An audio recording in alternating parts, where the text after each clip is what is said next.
நண்பர்களே, இப்போ புதினா வந்து மூட்டை வந்து 2200 2400 போயின்னு இருக்கு. இப்போ என்ன பண்ணுறீங்கன்னா 20க்கு 20 அடி உரமாக போட்டிங்கன்னா ஒரே மாதத்தில் உங்களுக்கு வந்து இலை வந்தோடும் சீக்கிரமாக நம்ம அறுவடை பண்ணிடலாம். ரேட் இருக்கும்போது விவசாயிங்க பயன்படுத்திக்கோங்க. ஏன்னா ரேட் இல்லாத போது ரேட் இல்லைன்னு நம்ம சொல்லி ஒன்றும் பண்ண முடியாது. அதனால் ரேட் இருக்கிற டைமில் நம்ம அதை யூஸ் பண்ணிக்கலாம். அதுதான் நம்மளுக்கு கிடைக்கிற சான்ஸு. ஒரு ரேஞ்சில் நமக்கு கிடச்சினுக்குது.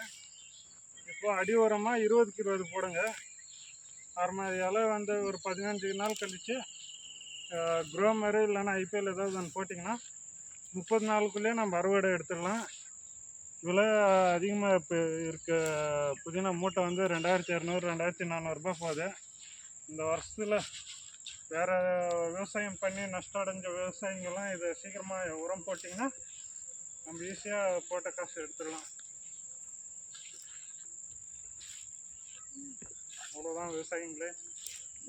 நம்முடைய விவசாய நண்பர்கள் அனைவரும் நம்முடைய யூடியூப் சேனலை அப்படியே லைக் பண்ணிவிடுங்க, ஷேர் பண்ணுங்கள், கமெண்ட் பண்ணுங்கள். இந்த வாய்ஸு நம்முடைய விவசாய நண்பர்கள் அனைவரும் நம்மளுடைய சேனலை வந்து சப்ஸ்கிரைப் பண்ணுங்கள், ஷேர் பண்ணுங்கள், கமெண்ட் பண்ணுங்கள், லைக் பண்ணுங்கள். Okay, by.